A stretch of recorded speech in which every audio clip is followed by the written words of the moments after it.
Welcome back to Magic Hour Podcast. Taylor Page here. And I'm Claire. Thank you so much for joining us, everyone. July listener questions. I love these episodes, and we've been having so many more solo episodes recently with the intuitive development series and everything like that. So it's cozy and it's homey for the hummingbirds to just be in our little self-contained shimmer sometimes. Yes, I love it. And I feel like the listener question and story episodes are the ones that I like to share personal updates on because sometimes when there's a guest, I'm like, I know it's sort of like my podcast and I should share whatever I want, but I'm like, oh, this is about them and their community is coming in. And then the listener question episodes to me is like, this is magic hour purism. This is the hummingbird community. These are the OGs. These are the people that are really like in it that tune into these episodes. So I just love you guys all so much. And I want to give a couple updates to stories that were told throughout the seasons. And I was like, this is a good episode to do it on. So we started season 2 back in Aquarius season, and now we're in Leo season. And so it's like a exact sister sign moment to follow up on some of the things we talked about in Aquarius season.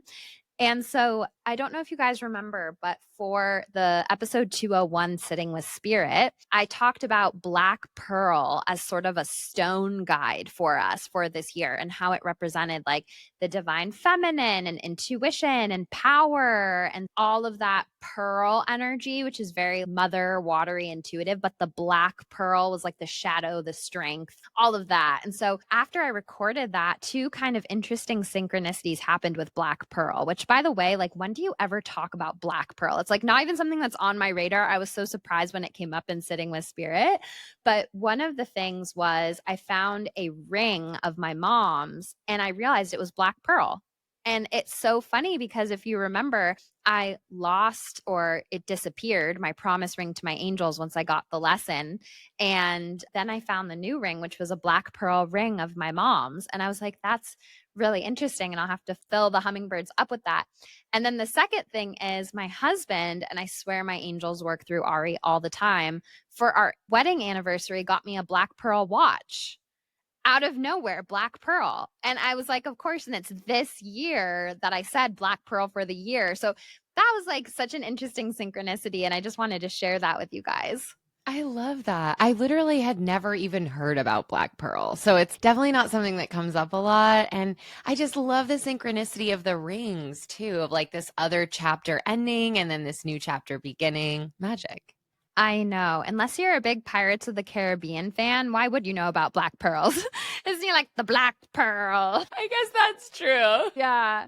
And so the second thing that I wanted to follow up on is so I forget which episode this was, but one of the Arthur Finley College episodes, which is called the My Mediumship Journey at the Real Life Hogwarts. I want to say it was part 4, but it might have been part 3. I talk about me at the second week of AFC and me going into the library at Arthur Finley College where my second week class was, and I had COVID and I was kind of out of it, but I was like in this even more advanced class somehow than the original one. And everything was just demonstrations, and these were like people that led their own like spiritualist churches in the UK, and I was just like, this is my first time, like, hey, if you haven't listened to that series, definitely check it out. I think it's one of my favorite parts of Magic Hour is my sharing of that whole experience. But I wanted to follow up on a story from that. So when I first walked into the library, a girl was giving a demonstration and she immediately zeroed in on me and she said, I have a Gordon here for you. And at the time, I was like, my mom's name is Gordona and we call her Gordy. I was like, that has to be my mom. That's so amazing. So fast forward, I just had this realization. It was also Gordon Higginson, the medium, who I was reading his book, and I share his book on this podcast in some previous episodes. He was known for his spirit to show itself in that library that I was in. And he's been coming in as such a spirit guide to me. And he was alive during World War II, and he was a medium through some crazy shit on planet Earth. And I feel like he's kind of preparing me to be a medium through some crazy times that we're living through. And I got full body chills when I went back in retrospect and realized it was my mom, but it was also him. And they were like piggybacking off of each other. And it's one of those things you realize in retrospect. And I felt like so pulled to get his book. And my mediumship mentor was like, no, he's around you and he's showing me that you work with colors and he worked with colors a lot and that there's a lot of synchronicities between the two of you. And I was like, holy F, that was him talking to me too. Whoa, that's amazing. Yeah. So I had to share that with the hummingbirds because I was like, that's a juicy update. And it's like the best feeling when, because I believe at that time the message was like, Gordon's here. And I was like, that's my mom. And I shouldn't have said that because I fed the medium. So then it immediately went to she instead of maybe what the medium was getting. She's like, she's so proud of you. She's supporting you on your mediumship journey. And now I realize like those messages also really make sense for Gordon Higginson as one of my guides too. So I just was feeling so supported by that. That is so cool and unexpected and speaks so much to what you talk about sometimes where we'll like get a message and we'll interpret it one way, or maybe we'll even be like, this doesn't apply to me or I don't get it. And then months later or years later, something will land where you're like, So I love the follow up. We should do more of these where it's like following up on stories, or if you've written in with a story and you have an update or some synchronicity that's happened, that would be fun to hear too. Absolutely. It's so fun. And I didn't realize that until almost exactly 2 years later. I was there in 2023. So that was just so, so cool. And yeah, please write in with your follow ups. And we love your questions and your stories. And at this point, we're so close to the next angel reading giveaway. We are like a handful of 5-star reviews away from the next giveaway. So if you have not sent in your 5-star review, please take a screenshot of it, especially for Apple Podcasts, because we've already hit our goal for Spotify. But please send them in for Spotify too. But specifically, Apple Podcasts just needs a handful of 5-star reviews to get to 222. And when you send a screenshot and email it to contact@magichourpod.com, you automatically get a free angelic downloadable meditation. So that's already worth it. You support the podcast and give a beautiful, energetic exchange for everything that Claire and I pour into it. And you might win a reading with me. So it's a win, win, win, which we love. Yes, it's so wonderful hearing from you guys. And it means so much to us that you're supporting us and sharing the podcast and spreading all of this beautiful work that we're doing here to, remind people of their magic and the magic in the world. So we just love you all so much and we're so grateful. Absolutely. And so for this month's witchy book recommendation, I'm going to piggyback off of last week's episode. And I want to promote Mary Magdalene Revealed by Megan Watterson. It's amazing. It goes into deep history about Mary Magdalene's teachings that were basically outlawed and deemed apocryphal, which is basically saying not valid. And these rebellious monks, after it got outlawed, hid copies of it, and they were found kind of back to back, I think in the 1800s, but I have to double check that. And so it's almost like they were ready to come out when they did, but they were hidden for a long, long time by these like rebellious monks. And Megan Watterson breaks down the teachings of Mary Magdalene in a way that modern spiritual seekers can digest and connect with a little bit more than the ancient text. And it just plugs things into perspective and is such a healing force in so many ways. And I think it should be required reading for everyone, even if you are not a Christian or even if you've been harmed by Christian ideology. I just think that there's a lot of medicine for the world in that book. And she says the first apostle, her feminist gospel, and the Christianity we haven't tried yet. And even that alone gave me chills because I was like, oh yeah, it even put into perspective like the Christianity we haven't tried yet. Like, what Christianity is this versus the Christianity that was actually preached in the day of Jesus? So it was just really, really powerful. And I'm sure you guys loved last week's episode with her. And so she really feels like it's important, even with her book of Paul and Thecla, which is so important, the girl that baptized herself. She really hopes that that book will also really steer people back to this book. So I wanted to highlight her as just the July author. Like, hit her up. She's really powerful. Yes, I can't wait to dive into that. Such a powerful topic and such a beautiful thing for all of us to reclaim the feminine within these spaces and learn the history that has been held back from us. Like, we literally don't know about these powerful women throughout history and the amazing things that they've done, and how inspiring to actually learn about it so that we can use it in our own lives or be inspired by it, and just understanding that the story is so much more than we've been told. 1,000,000%. And feel free, if you read these books that we're recommending, to write in with your own takeaways or things like that. Like we were saying in the beginning, it's fun to track the progress or have little check in points for what we referenced in earlier episodes. Before we dive into the listener questions and stories, I just wanted to shout out a member of the Hummingbird community. You guys are all so amazing. And I got to connect with one of our hummingbirds, Nicole Guena. I hope I'm saying that right, Nicole. She gave me a human design reading. And I know we haven't really dove into human design to like a full degree on here, but brought it up a little bit. So I went into it not really knowing much about it. And it was such a cool experience. And I feel like really goes hand in hand with this type of work that you do. It kind of felt like an extension of like a birth chart reading. And I've already noticed so many ways that it's just been really like informative about my needs and the way I show up, and understanding how to sort of support my needs in an even better way than I understood. So I highly recommend Nicole. She's amazing if you're looking to do a human design reading or understand your chart more.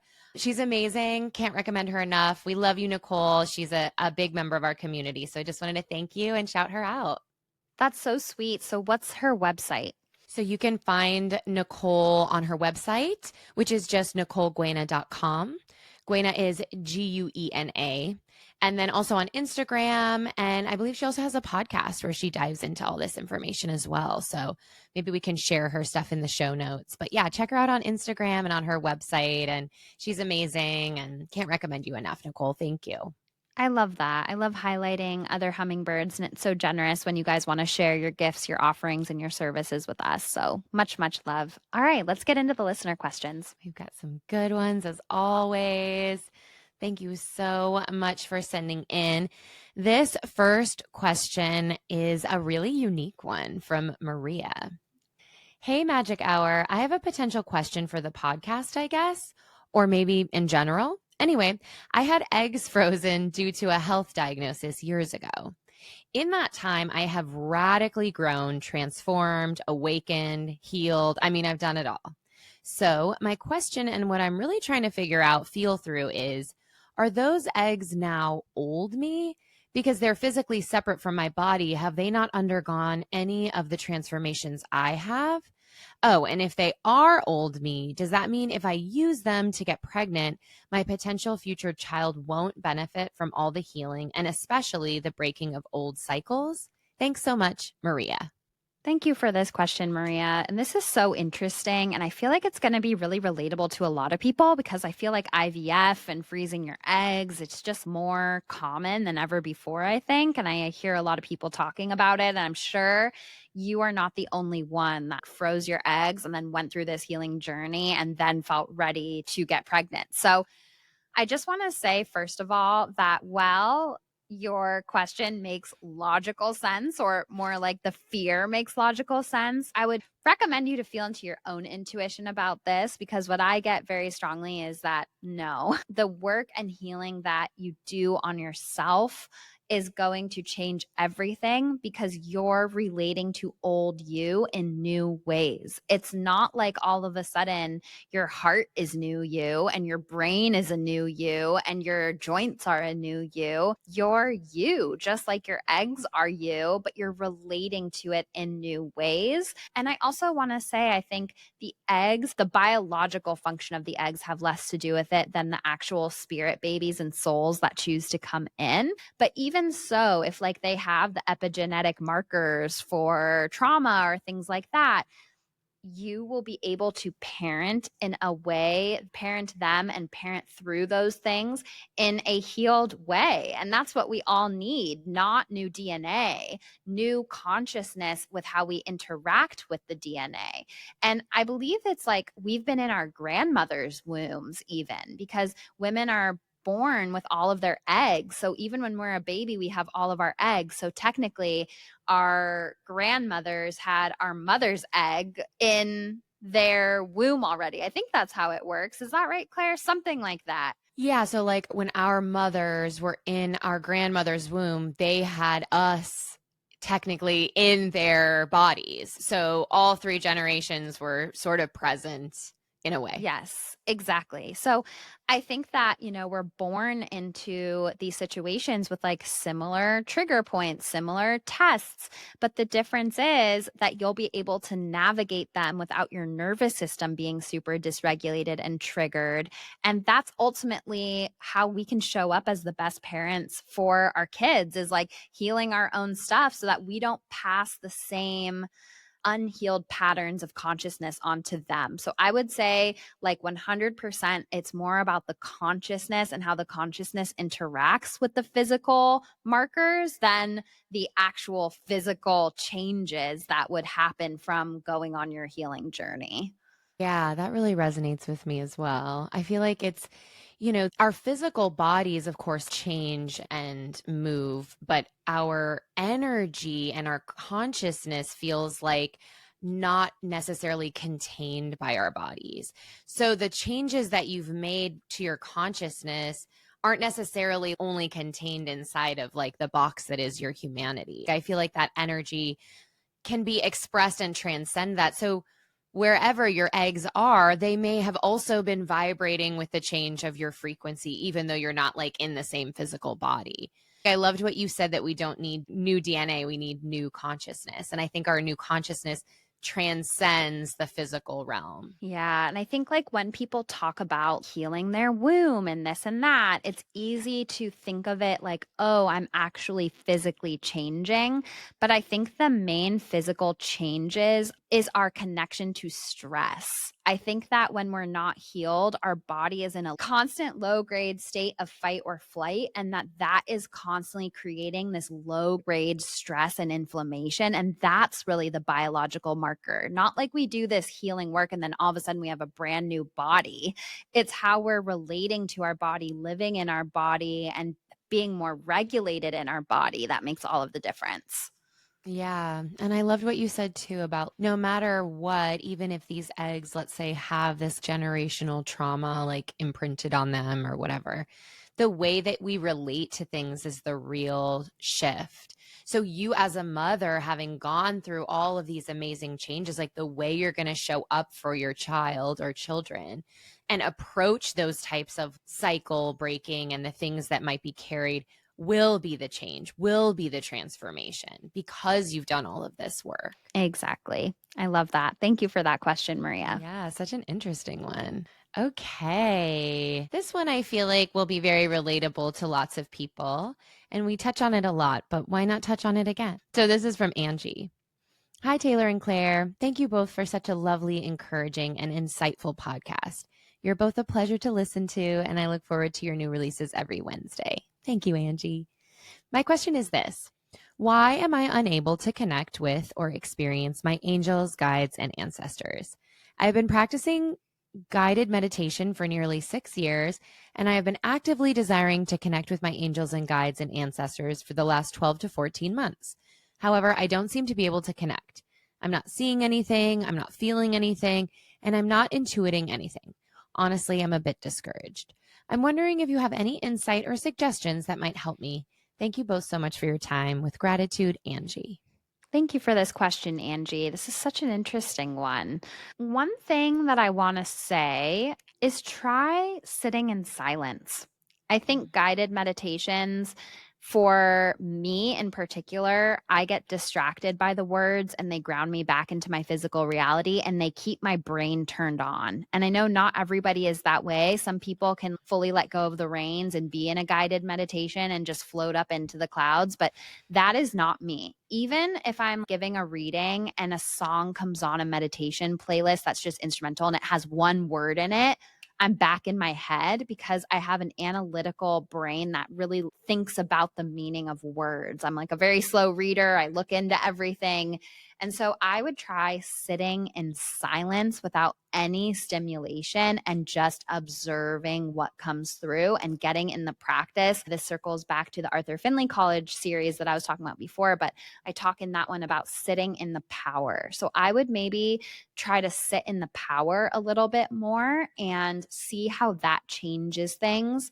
But what I feel intuitively called to say is that for a lot of people, we put a lot of pressure on ourselves with our intuitive practices by thinking the format has to look like open space, receive message. And I think that that's one way to get information. But if you don't know what you're looking for, you're probably getting maybe more than you realize on some level, or the thoughts are taking out and distracting you. And if you also aren't stimulated by anything, if no conscious feelings, knowings, hearings are coming through, it's just kind of like you get in your head and disappointed, like, why is this not working? And it's just creating a block within that particular way that you're approaching getting information.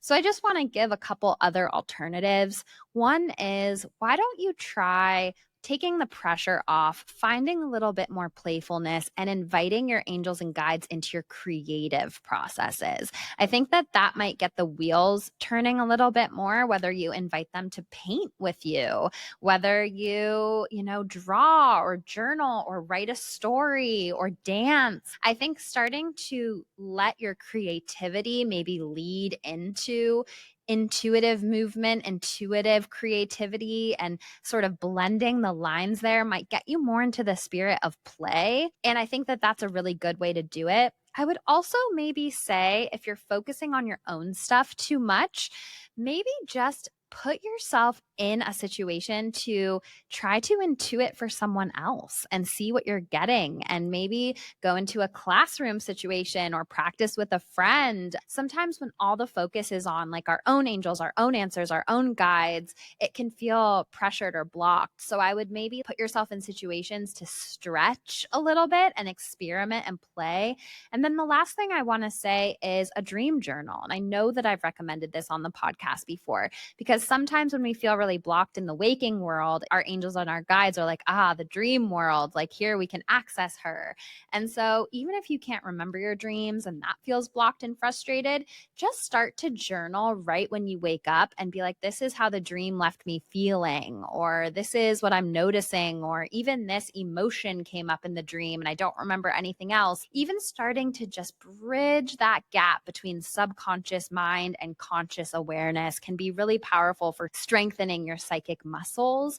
So I think that steering away from the format of just plug into meditation expecting answers, like that's clearly not working for you right now, and trying to do the same thing over and over is only going to make you more frustrated. So I recommend thinking about it in a broader way and starting to play and experiment and get curious, because what I can say is your angels are so with you and so glad that you want to connect with them. And now it's just finding what works for you. And maybe there might be ways that the pathway of intuitive connection is also preparing you for how you're meant to be of service in this world. Like, not all of us are meant to show up the same way with this work. Like, maybe your hands are more intuitive and you know how to work on people's muscles or energy in a way that comes out, or maybe your intuition wants to create in a different way. So I think getting more playful and expanding how intuition can look rather than trying to fit it into a constricted mold. I loved all of those answers. And I feel like is such a great way to approach it. I mean, you always talk about playful curiosity, and I feel like that's such a good way to approach it. And something that popped up in my mind while you were talking was, I think sometimes we have like very rigid or specific ideas about what connection looks like, or about how we will receive our angels and guides. And I know I have bumped up against that over the years in my relationship with you, because you are tapped in a different way than I feel tapped in. We've talked about it with cards before. Like, the way that you'll feel that the card is right is something I don't experience. And I don't really see things in my mind's eye. So there was a time where I felt a little bit frustrated by that, where I was like, why am I not able to connect like her? Or I clearly am doing it wrong, because I was expecting it to look a certain way. Like, I'm expecting to see something or hear something, or even like see a sign that I will deem is meaningful because of this and that. And I think, like you said, kind of stepping outside of our ideas of it, and even like going for a walk in nature and just asking your angels and guides to show up in whatever way they want, and then just getting curious about anything that happens along your stroll that might even spark the tiniest feeling of like, oh, maybe that was them. Like, today I saw a beautiful little butterfly flying by. And maybe it was just a butterfly, and maybe it was my angels and guides connecting with me and showing me that they're there. So I think opening your mind to what else it could look like, maybe something you hadn't even thought about, and being in that receiving space might open you up to it looking different than you had been expecting. Yes, I love that so much. And I love the idea of just expanding what it could look like instead of beating yourself up in this place of constriction and comparison. And an important part of intuitive development is accepting the answer that's coming up in the present, not trying to change or force or control or interpret, but really just looking. And so you might be getting the intuitive message of like, this isn't how we want to connect with you.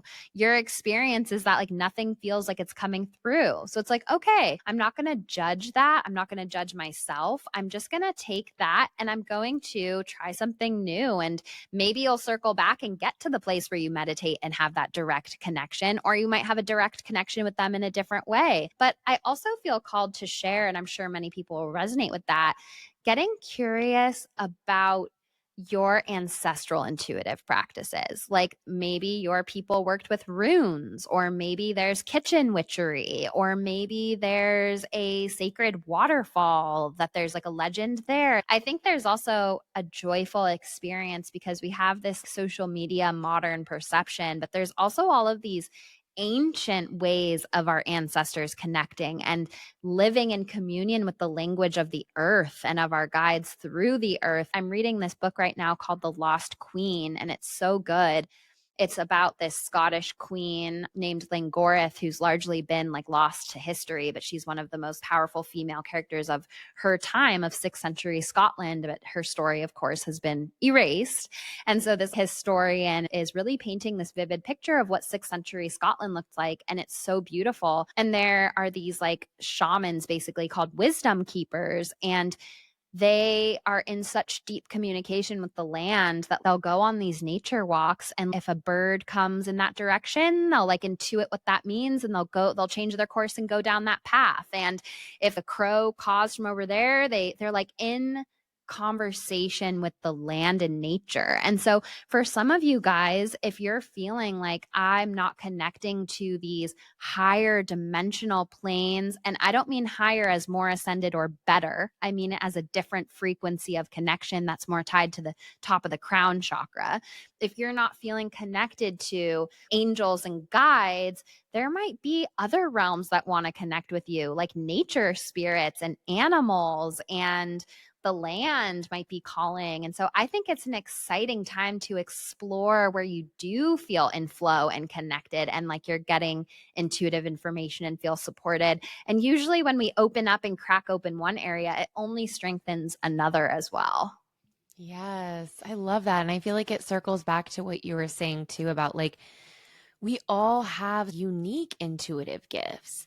And I think that's like part of our strength. And we might think like, oh, this is how Taylor connects, so it has to look like that. But your unique perspective and gifts could be about connecting to the land, like she said, or being somebody that's like a helpful mirror for the people in their lives. like someone that they can come to and talk their problems out and help guide them through their struggles. Like that is a gift that not everybody has. And it doesn't mean we all need to go out and get that gift. It just means like when it's your gift, trust that. So exploring your unique frequency and what maybe, like she said, like your spirit team wants you to connect with in that specific way versus like trying to do it the way like we've been told it's supposed to be. Yes. And maybe the way that you show up is by bringing beautiful music into the world. Maybe it's Mm-hmm. by protesting or feeling called to speak about a certain cause. Spirit works through all of us in magical ways. And again, it's not to say you can't get to a place where you're getting more like direct, clear knowings, but I think just put the pressure off of it looking a certain way and play in other areas and then revisit and maybe see how you feel. Yes, I love that. I hope too that maybe in 6 months or a year, you'll write in again and let us know how it's going and if you've had any breakthroughs. Yeah, speaking of updates and follow-ups, I love that. Yes. Okay. Maybe a story. This is a listener story from, I'm going to go with Katie. Go with Katie. Okay. It's Katy. Hi, Taylor and Claire. I hope you're both doing well on this full blood moon and eclipse. Must have been a full blood moon when she wrote in. I always feel like each episode I finish is the best one. Every single episode is so impactful and resonates with me to my core. The episode on narcissism in particular helped me make sense of many things, and I find myself relating to every word you shared. I've been meaning to leave a review for a while now because I always have so much to say, but today felt like the right time. Earlier, I accidentally came across my first mediumship reading where I connected with my friend's son who passed. I was able to trust my intuition and deliver a heartfelt message to her. It was absolutely mind-blowing, so healing and beautiful. The messages I received were simple but meaningful to her. At first, I doubted and questioned what I was getting and almost didn't share, but I decided to just go for it, and I'm beyond proud of myself. I don't even know if I have the right words to describe the experience, but it felt like a huge moment of connection and trust in myself. I feel I owe this trust in part to the pod. Since I started listening, I've been working on developing myself and my abilities, learning to trust my intuition the best I can right now, and it's been such a healing process. My dad passed away in April 2024, and since then I've experienced a series of events that confirms I'm on the right path. In one of the episodes, I remember Taylor mentioning she listened to audiobooks after her mom passed, and that's exactly what I've been doing with Magic Hour. I have this deep desire to read more about mediumship, a longing to know and absorb all I can, yet it all feels so familiar, like I'm remembering something I've always known. I have 4 daughters, and my 2 youngest love listening to Taylor talk. My 5-year-old even calls it the fairy show because she thinks Taylor looks like a magical fairy. I love this so much. A few years ago, I won a reading from Taylor. In that reading, she saw a snake around me and pulled the world and the devil cards. I truly believe that vision is connected to this year, the year of the snake, and represents me stepping into who I am, understanding my purpose on this earthly plane, and realizing how it can be of service, not just for those aligned with me, but for myself as well. This podcast has opened my eyes to that awareness, and I'm endlessly grateful. Thank you both for all that you do. Have a magical day, Katie. Aw, that's so powerful. Thank you, Katie. And that sounds like my old Earth Angel Club readings, because that's what I would use tarot for. So I wonder if that's what she's talking about, like an email reading or something, because I don't use the tarot in my personal practice anymore. But I love that so much. And I love how it connects to the year of the snake. And I just have to say something that stuck out about that story to me is I feel like a death of a parent is such a catalyst for so many people. And when I was at Arthur Findlay College, like so many people lost a parent or a romantic partner and it propelled them into their mediumship journey. And I just feel like it's so interesting because when we lose a parent, the version of self we were with them dies too. And it puts us into a whole new trajectory. And so I'm so glad that you shared those messages that came through to you. And it just brings the biggest smile on my face to hear that Magic Hour is supportive on the journey. Like when you guys write in with stories like this, when you send in your 5-star reviews, it truly, truly means the world. Yeah, it's so beautiful to hear how you've been trusting your intuition and how that's been opening up more and more. And I think, Taylor always talks about that, about our intuition is the sum of all the times we've trusted ourselves. And it's such a beautiful gift to give ourselves that trust and then see how everything opens up after that. So thank you, Katie.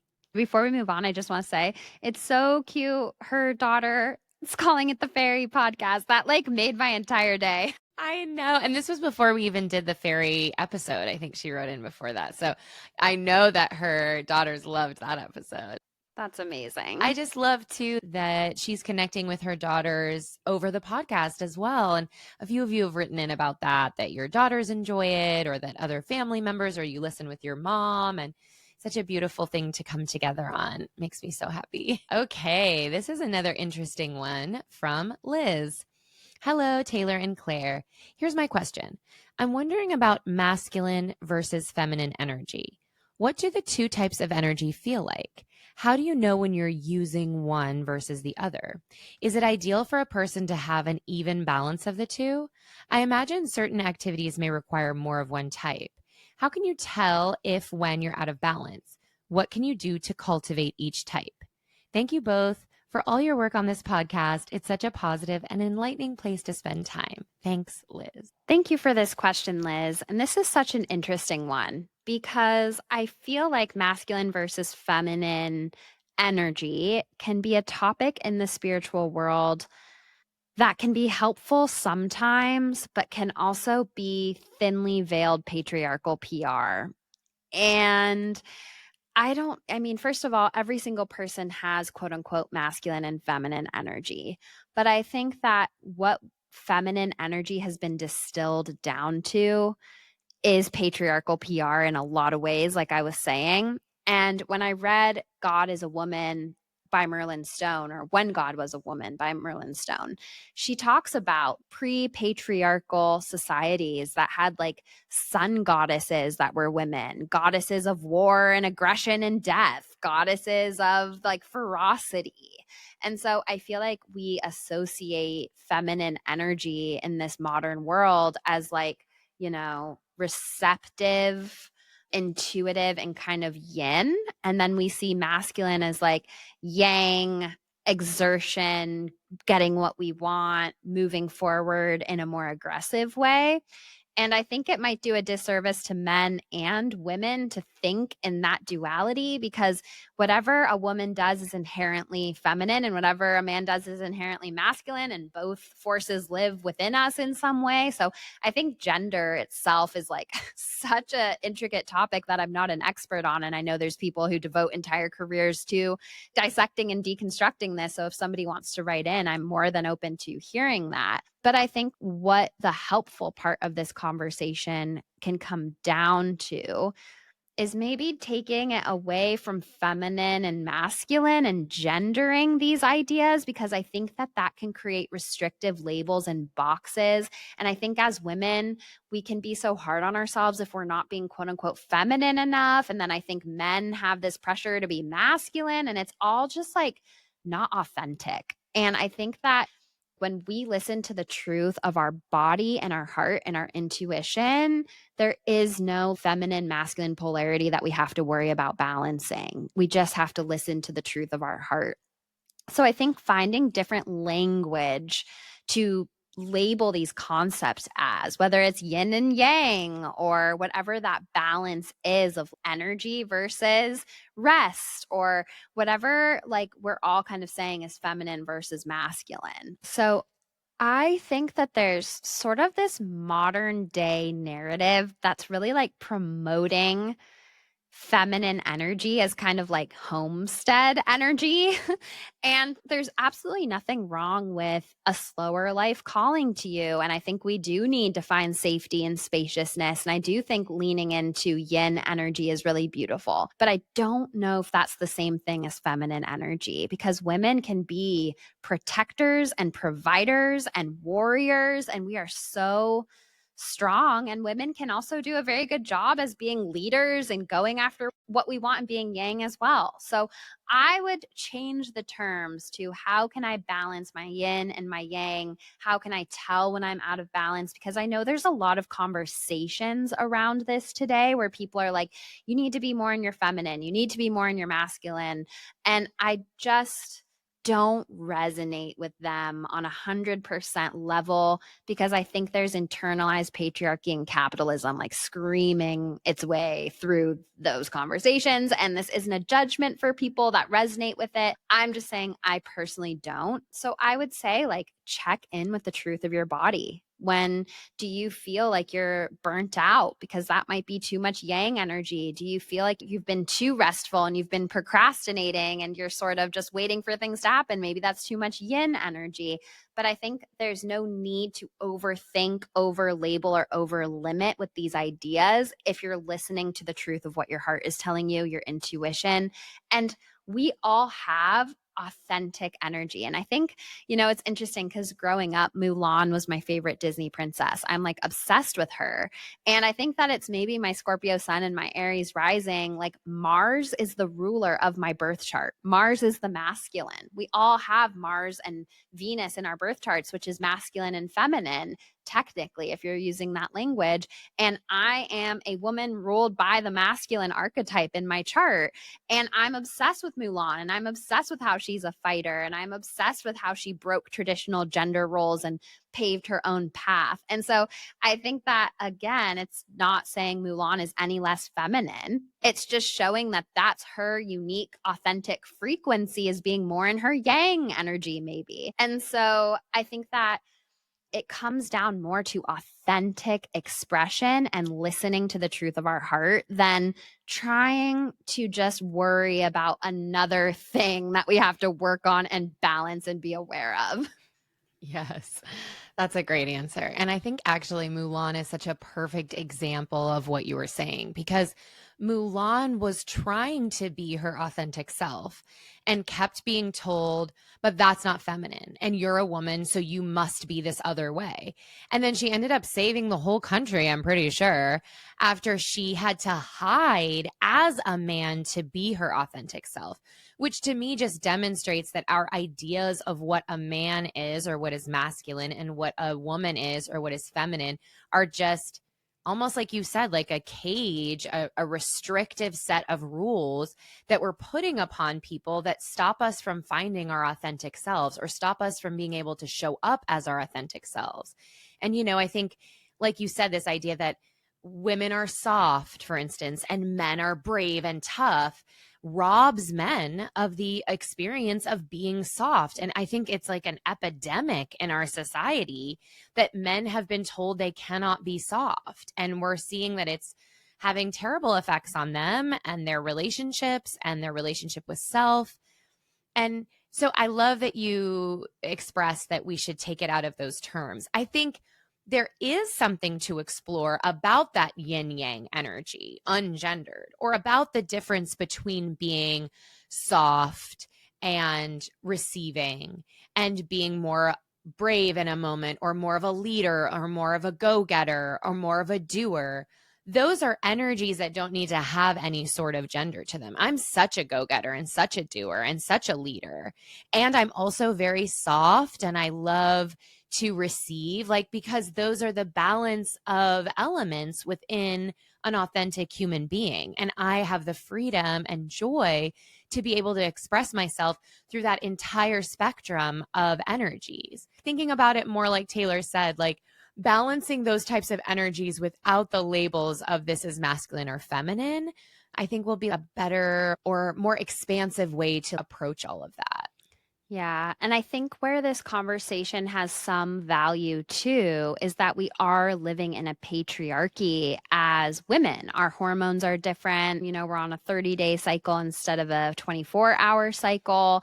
And I think where we can feel like, oh, I'm in my masculine, I think that that is where we lose ourselves in a world designed for men. And then it brings out us feeling like we have to adopt energetic strategies that are more suited to male bodies to survive in a way that burns us out and exhausts us. And to me, that's more biological than conversations about energy or authenticity or self expression. And so I think that there is something to that, though, where it's like, for me, I have to take 5 days off a month for my period. I can't just do a 9 to 5. That exhausted me. And so I think these conversations of like masculine versus feminine on a biological level within the systems we live in, I think that has a lot of merit. And for that, it's like learning how to create energetic strategies to keep our hormones balanced in these masculine systems. And that will take us out of this chronically stressed out, overwhelmed, burnt out, repressed, resentful energy that I think we're associating with being in our masculine. And so, if you're talking about that, I recommend more biological and structural changes to support your hormone patterns. Yeah, that's such a great distinction, such an important distinction, because obviously biologically we are different. We do have different bodies and we do have different needs. Obviously, like when we're menstruating, we need much more water, we need more rest. There are differences between us. But yeah, I think when it comes to the energies, we don't necessarily need to attach such rigid ideas about what those energies are. And we can be more in the freedom of just like finding a balance within ourselves of the yin yang energy that feels right to us. Yeah. And I think the connotation in these conversations is usually like masculine means going for what we want, and feminine means receiving what we want. And I think that if you really distill the energetics of that down, again, it has less to do with feminine and masculine and more to do with, are we in our trust? Are we listening to our intuition? Are we attached to outcomes? Are we trying to push a boulder up a hill that isn't working and we continually burn ourselves out doing that? And so I don't think that's fair to say you're in your masculine when you're doing that. I think it's fair to say, actually, I'm out of alignment with authenticity when I feel like the spectrum is too far on either side.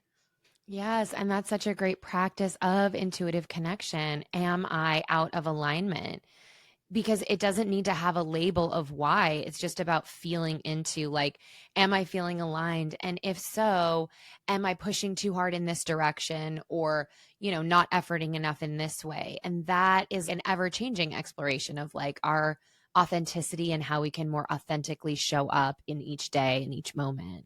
Yeah. And I think it's really interesting too, just in my marriage. Like, I have so much like Mars energy in my chart as the ruler of my chart. And Ari has a very feminine, his ruler of his chart is the moon, which is literally like the mother and the feminine archetype. So Ari is this sensitive, empathetic space holder that's very in touch with his depth. And I think to label that as feminine inherently is saying, like, oh, that's strange that you have that. Like, that's something that isn't normal. But I think that's clearly not serving our world for men to think that empathy, sensitivity, compassion, and emotional intelligence is something other that belongs to the feminine and is not inherently masculine. I think that that isn't serving us as a bigger story that we're telling either.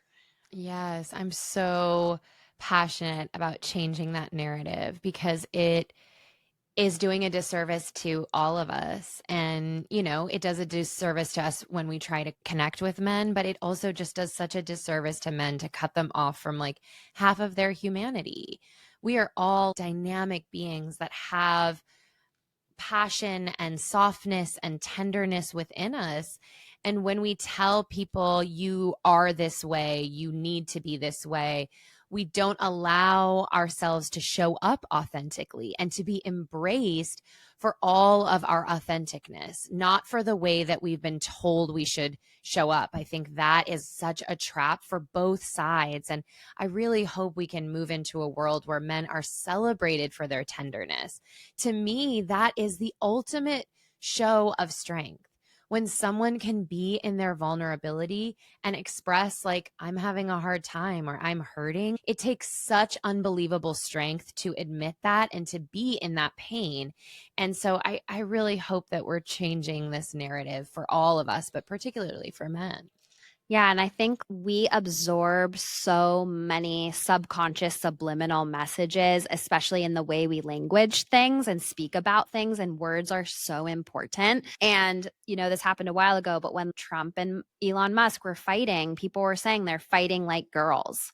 And so, what does that say? We internalize the message like girls are frivolous and dramatic and petty and fight. But in reality, that's two grown men that are acting like that. Language matters. No, they are fighting like men. Like that is how men are fighting. And so, I think there's also, like, to the flip side, women's accomplishments or things that we're valued for are often sometimes even gendered, like that we're being masculine in a way, or things that aren't favorable are like gendered like they're feminine. We have to really pay attention to the sneaky ways that we're adding gender to favorable or unfavorable behavior, because once you start to uproot patriarchal PR, it's frickin' everywhere. It is so wild. I mean, I've talked about this before, but how we will just innately gender animals or innate objects as guys always. Like, oh, the little squirrel guy across the street. It's like we all default to thinking of them as men or boys. And like, I got this like cool projector light and it's an astronaut. And I noticed, because I'm really trying to catch myself in it when I do it. And I noticed that immediately my mind thought of the figurine of a astronaut as a guy. And so we've been trying really hard. We call her a woman. It's a girl, my girly, my girl, my astronaut baby, like all of that stuff to try and shift those innate things of like default to guy. And that's just one example. But yeah, it's just so sneaky how it shows up. And I really think it deeply hurt me as a young woman growing up, feeling that what you just said about how things that were cool were guy things and things that were lame were referred to as female things, or like, oh, he throws like a girl, all that stuff where it was just literally putting us down constantly. And so I'm on this big push to try and shift that and catch myself when I do it so that the people around me, that my nieces can grow up in a world where we're not doing that. Yeah, absolutely. I think this is such a deep conversation, and I'm grateful to Liz for bringing it up because, language is important. And I understand what we're talking about in this conversation is not relevant to women who are trying to support our inherent rhythms and cycles and hormones in a world designed for men. It's more about deconstructing the subtext and connotations of the language that we assign inherent traits on an energetic level to ourselves, and just coming back to authenticity and paying attention to what your body, mind, and heart is asking for, instead of over analyzing and thinking about it in gendered language. I think that just might be, it's very subtle, it's very complicated, it's very intricate. Like I said, certain people have really dedicated their entire career and research and study to this topic. So, I can't be the voice for all of this conversation, but this is my instinct about this topic. Yeah, I think it's powerful. And like you said earlier, however you show up is the way a woman shows up or a man shows up. You can claim that that is the way a man is showing up because you're a man and you're doing it, or vice versa. So, yeah, just embracing your authenticity and allowing that to lead you. And maybe non binary people are here to also move the pendulum of consciousness forward in this way, where it's like, I don't identify with either polarity, and this is me without gender conforming or conforming to gender stereotypes. So I think it's interesting, all of this exploration and excavation that we're on right now. Yeah, I totally believe that non binary people are part of this wave of expanded consciousness because they've totally called into question why we are being so rigid about genders, why it even matters 99% of the time what our gender is. Like when it comes to medical issues, sure, but for the most part, otherwise, our gender has really nothing to do with us and how we should treat other people or be treated. So I think that everything about that community has just like busted open the rules and called them all into question, really like showed them to be like meaningless, and that we can define ourselves however we feel authentically. Yeah, absolutely. And I see it more as liberation than trying to take anything away. Like, as a woman, I don't feel threatened by that. I feel happy that people have the freedom to express themselves however they want. And I still feel connected to being a woman in the way that feels powerful and goddess like for me. It's like there's more room at the table for these conversations and discussions, not less. And I never feel threatened by that. And I think it's interesting when people do. I'm not judging them, but it's just all information for what gets triggered in us. Yeah, absolutely. Goddess energy is all of our birthrights, all of ours. No one needs to feel like that's not for them. Absolutely. Absolutely. I love that. Do we have one last like small question or story? This question is from Lindsay. Hi, Queens. I thought I'd submit a message to say that I also have had the same reoccurring dream as Taylor about being the only person in the space that can see or feel ghosts and having to move their energies into other places appropriately. For me, this dream comes through often, and in it, I'm challenged with being in familiar places but with unfamiliar energies. I'd love to hear Taylor expand on this and how her perspective on being the most powerful in the room has changed since the revelation. Thank you for all that you do. Lots of love from LA. Yeah, this is so interesting that this is coming up because I was literally just thinking about talking about this on the podcast today. So this is a crazy synchronicity slash premonition. What this listener is referring to is this experience I had where I felt very plagued in childhood and I felt like there were these spirits around me and I didn't understand what I was perceiving. And everything shifted when I took my power back and said, the most powerful thing in this space is me.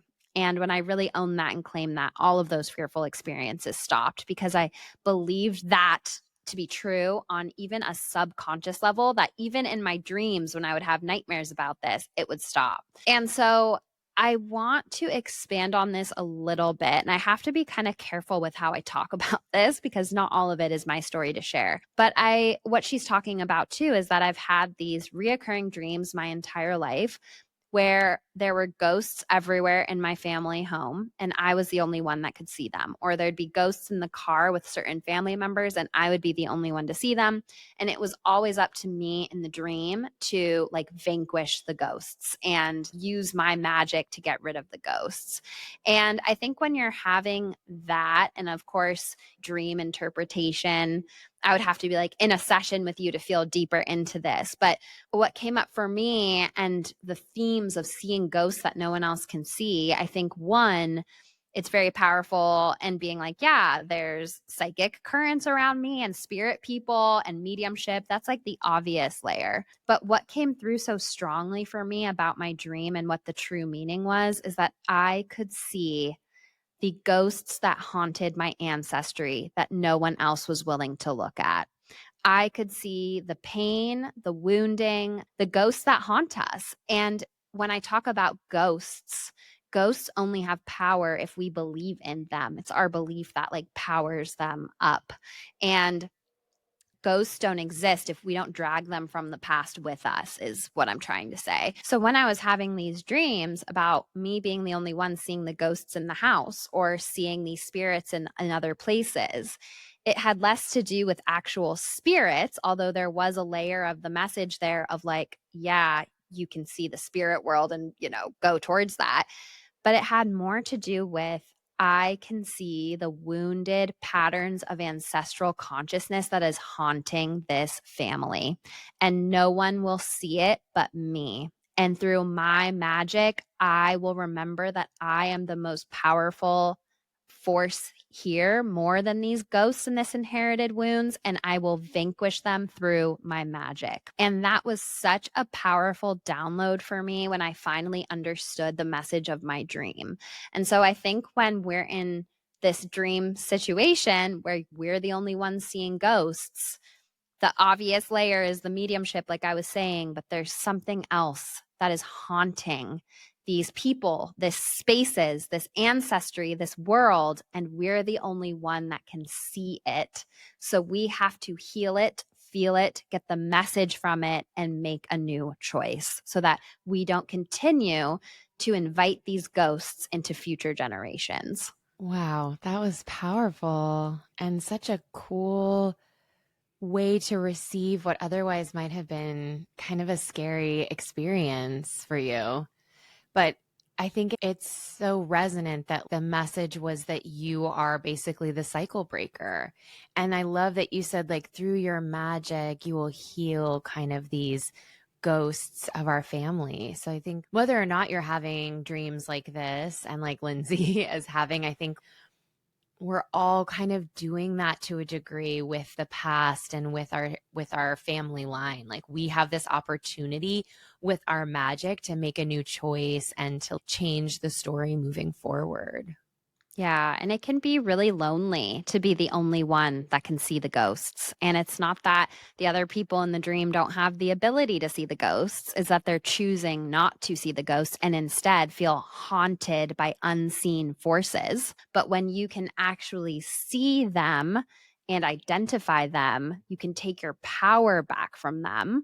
And then that makes you no longer on the same wavelength of consciousness as the people who refuse to see the ghosts, who refuse to see the abuse, the trauma, the wounded consciousness, and the patterns that are creating all of this pain. And it can be a really lonely path to be the one to see the ghosts. But it's more painful to stay asleep and haunted than to take your power back, because ultimately taking your power back leads to your highest timeline. It's interesting because I was just thinking about this idea too. So I'm so glad you brought this question up today, Claire, because it's very synchronistic with what I felt called to talk about. And I was just thinking about this right before we recorded about how sometimes leaving relationships behind shows that our soul refuses to be stagnant. That if we could keep every connection we've ever had and ever meant to us in the same way in our life, it would show that our soul stayed stagnant to be on the wavelength of consciousness that still resonated with those connections.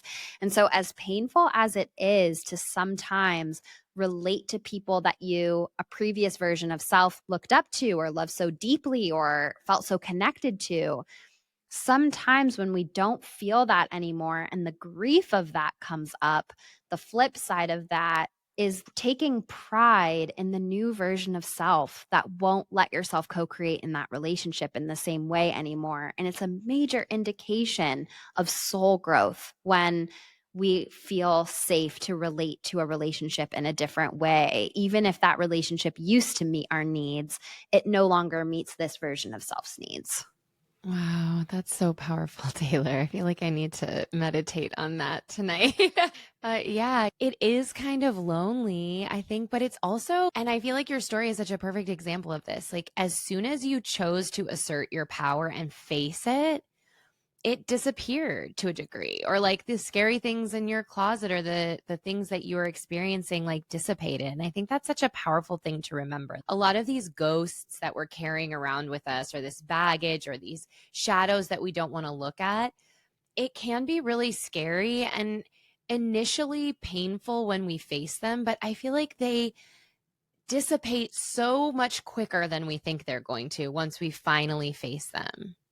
Yeah. Once the message is received, the messenger can stop. And I say that all the time. And it's true of spirit people, like spirit people that are like, hey, I love you. And we're like, ah, evil, be gone.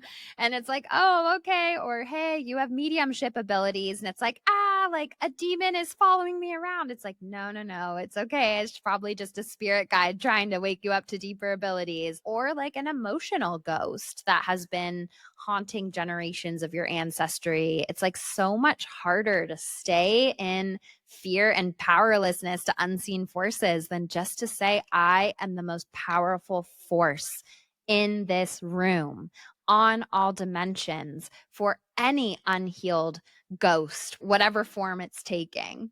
We need t-shirts with that printed on it. I am the most powerful force in this room is such a good t-shirt. Right? Okay, coming soon. I need a mug. Yes. That's amazing. That's beautiful and such a powerful question. I'm so glad we had time for it. It needed to come through today. Absolutely. And it's so synchronistic, like I keep saying. I shouldn't be surprised, but I just love the way everything that needs to be said will be, no matter if I control it or just let go and let it come out the way it needs to. So, so beautiful. And let's transition to sitting with spirit.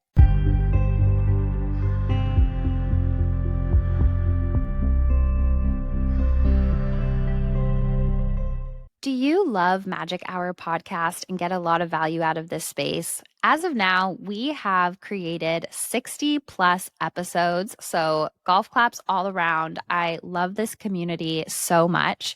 But as you're aware, it takes a lot of time, energy, devotion, and yes, also money to run a podcast and to create high quality content every week for this community. So, if you're looking for a way to support Magic Hour podcast that is free, you can make sure that you're subscribing to Magic Hour podcast on Apple Podcasts, Spotify, and also YouTube. You can leave us 5-star reviews on Apple Podcasts and Spotify. They help more people find the podcast, as we say every week. And when we hit 222 5-star reviews on Apple Podcasts, because we've already hit that on Spotify, the next angel reading giveaway will happen. You can share the podcast on social media. And most importantly, please tell like-minded magical community members, friends, or family about the podcast, because word of mouth is everything, everything, everything.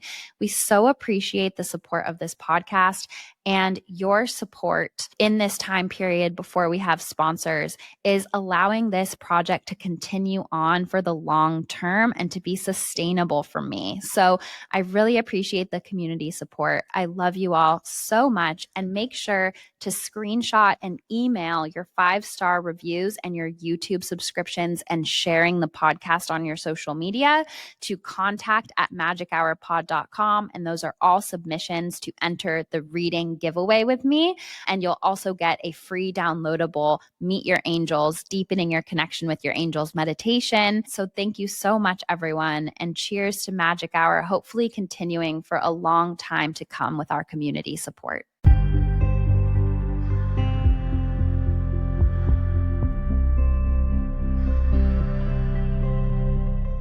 Welcome back to Sitting with Spirit, my loves, the part of the podcast where I sit with our angels, our guides, our loved ones in the spirit world, and give the messages for the collective. As always, take what resonates, leave the rest.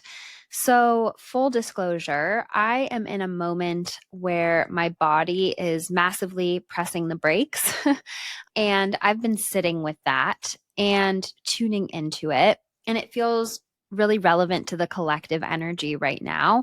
At time of recording, the Capricorn full moon is just happening. Uranus just moved into Gemini. And the message that I got was that through times of collective heightened energy, our body needs a lot more love. And we've been living through heightened collective times for a long time. There's like always something new in the news that like this is historical for this reason. And I know millennials overall were like, can we just stop living through history, please?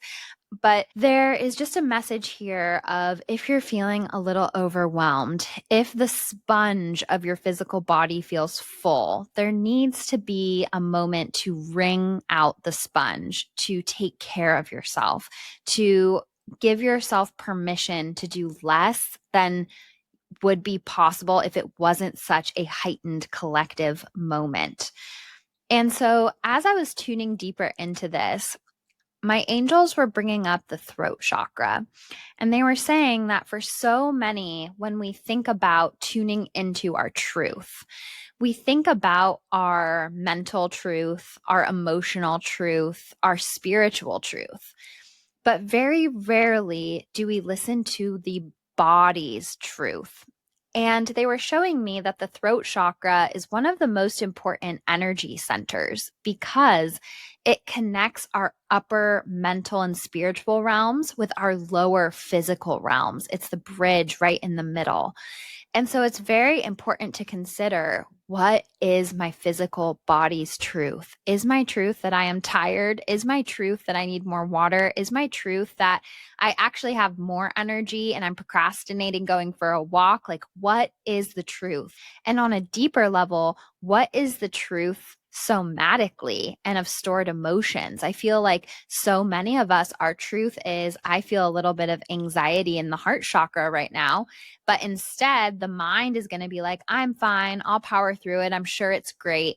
And we speak over our physical body's truth all the time. And when we're in moments of collectively heightened energy, it's really important to make it a priority to tap into your body's truth and listen to it and detangle it.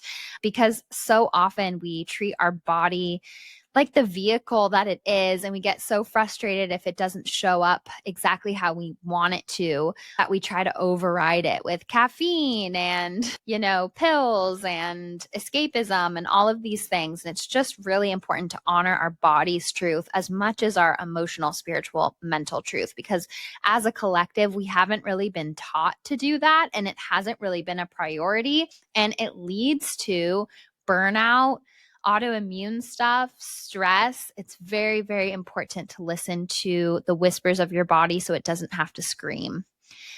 And so the body also knows our limits in a way that our mind has a harder time conceptualizing. And it's very important to find the balance between what our body says is good to go and what our mind says in a perfect world is good to go.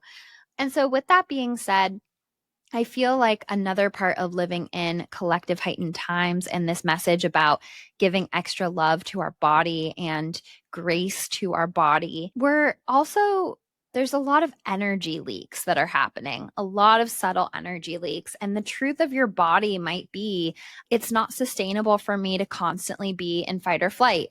It's not sustainable for me to constantly be attached to my phone, stimulating my brain with information. So I think that there's also a lot of information. If you're feeling really drained and burnt out and heavy, that doesn't just have to be your reality. There's a message here about tending to the energy leaks and tuning into your body to really get clear on what those are. And so as I was starting to tune into the energy this week, I feel again like a lot of mixed layers to the energy. And so take what resonates with you. I felt like there was a lot of potential for joy and magic this week. And I felt our angels stepping in really closely. And I felt this kind of beautiful, expansive energy connected with that. But then I started seeing the Libra symbol and it was in shadow. And so Libra rules love, relationships, fairness, peace, balance. And when it's in shadow, and I specifically felt the right side of my crown chakra lighting up around this shadow, the right side is the side of release. There's something about like needing to come back into balance, needing to expose the shadowy undercurrent within these Libra themes to re-engage with the Libra archetype in a healthy way. And I feel like this can be collective and individual. So where might there be something that's happening, a dynamic, a pattern in your relationship that needs to be called out, in your tendency to maybe people please or shapeshift or bend your boundaries to make other people more comfortable? I feel like there's an excavation of the Libra shadow sides. Where are you over giving? Where do you need more balance? Where do you need to find more equal partnerships or let yourself be supported more? There's a lot coming up with that Libra energy. And so I would invite you to sit with yourself and really ask, like, where am I out of balance? Where might there be something shadowy or unsaid in any of those themes that you've been avoiding? And how can you sort of charge headfirst into that shadow and shine a light on it for higher clarity? And With that, I also felt a big emphasis this week on filling up our cup to feel like ourselves again. For a lot of us who are highly sensitive, living through collective heightened times energetically can be really draining physically, like I was talking about.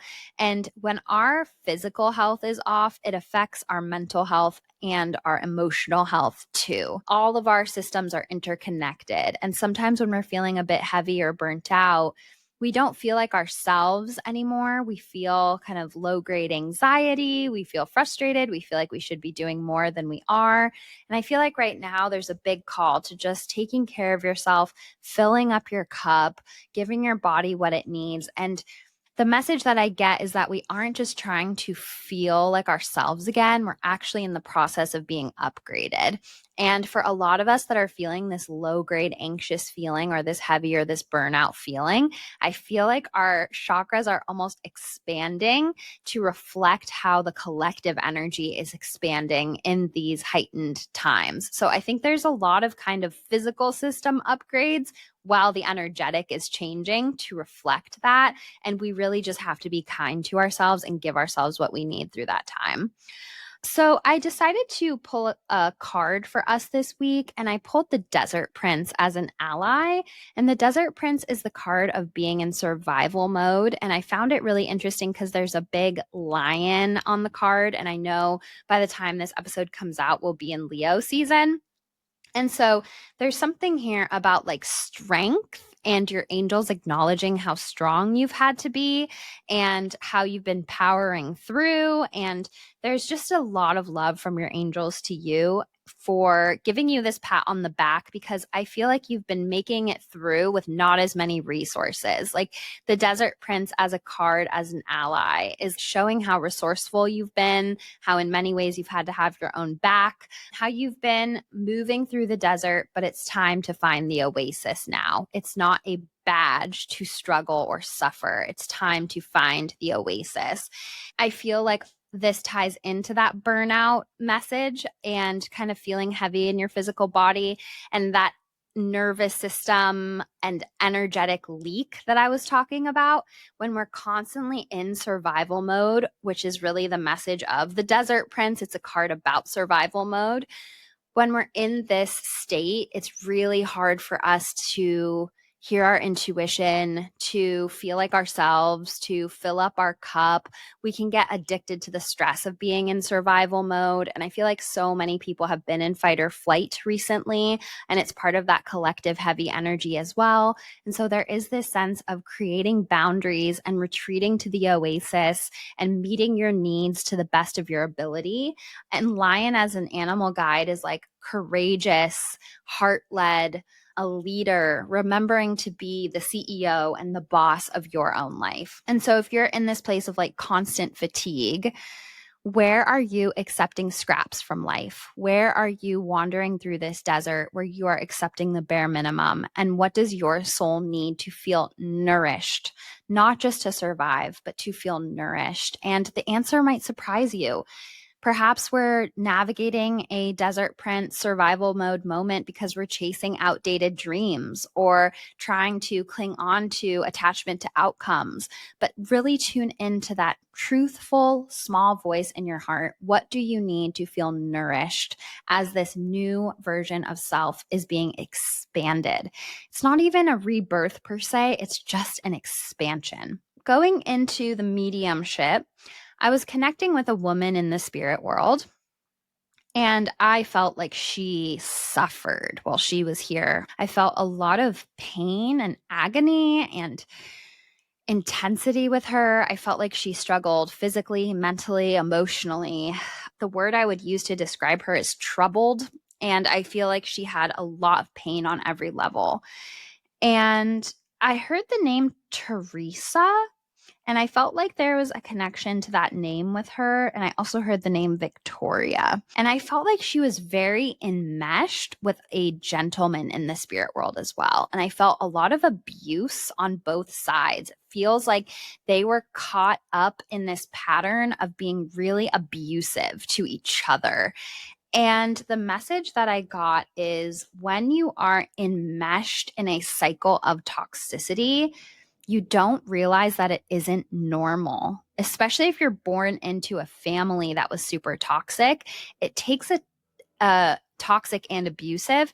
It takes time for you to realize, like, wait a minute, this isn't normal and I can make a different choice. And she was making me feel like when you're in this cycle of abuse, your world gets smaller and smaller and smaller until you've forgotten who you are, what's possible, what the point of life is. And I feel like she had this super karmic relationship to this man in her life, and they were just horrible to each other. The message here that I've shared before too is that healthy cannot coexist with sick. Either the sick person heals or the healed person becomes sick. And I feel like they became sicker and sicker and sicker and brought out the worst in each other. And I feel like the message here is break that pattern. Like, you do not have to live such a small, trapped life. If this resonates with you and these are your circumstances, there's this message here of it doesn't have to be this way. There's so much more potential for joy and love and life on the other side of breaking this pattern. And you have more options than you realize, because from this kind of toxic, abusive dynamic, the feeling that I got from her is that, again, there was like these blinders going on that became more and more and more narrow until the only thing she could see was him and their dynamic and their life, and getting back at him and him getting back at her. It just became all consuming.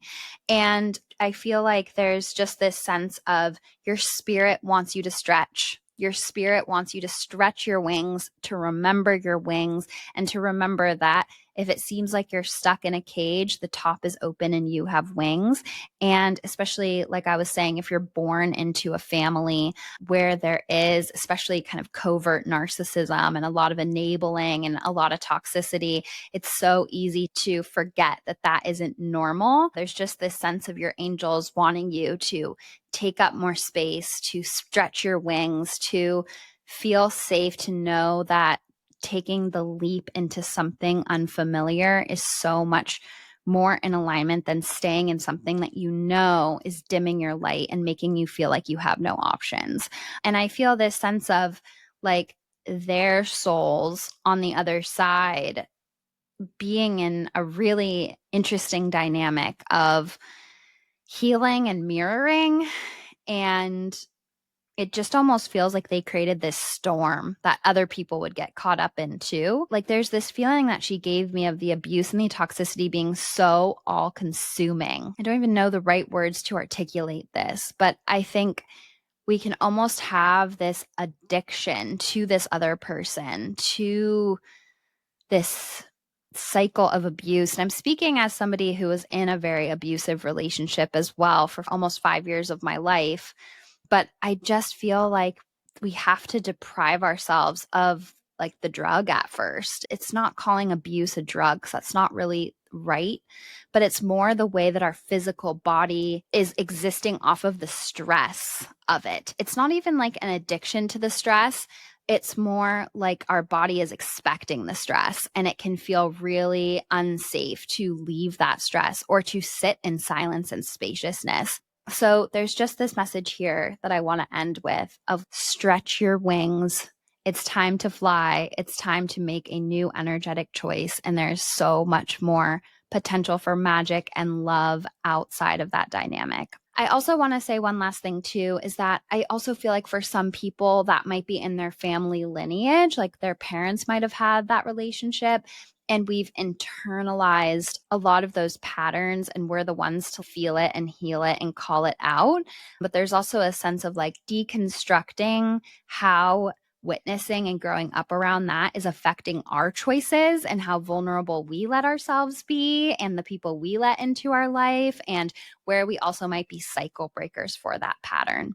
So I'm sending you all so much love. I hope that you have a beautiful week, and we will see you next time.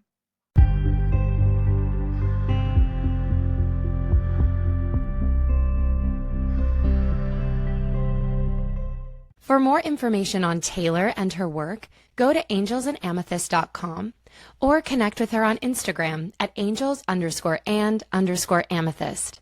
She is the one verified account with this name and will never DM you for a reading. If you have any questions about intuition, spirituality, angels, or anything and everything magical, please email contact@magichourpod.com. We will answer listener questions once a month in our solo episodes. Are you an aligned business owner that would like to advertise to our beautiful hummingbird community? Please email contact@magichourpod.com. Make sure you're subscribing to Magic Hour so you never miss the magic. And don't forget to leave us 5 sparkling star reviews. They help more magical people find the pod. Please screenshot and email your 5-star reviews to contact@magichourpod.com, and we'll send you a free downloadable angelic meditation and enter you to win an angel reading with Taylor Page. If you review on Spotify and Apple Podcasts, we'll add your name twice. And if you share the podcast on your Instagram story and tag us, we'll add your name a 3rd time. The next giveaway will happen when we hit 222 5-star reviews on Apple Podcasts and Spotify. Thank you for listening to Magic Hour with Taylor Page. Remember, you are magic.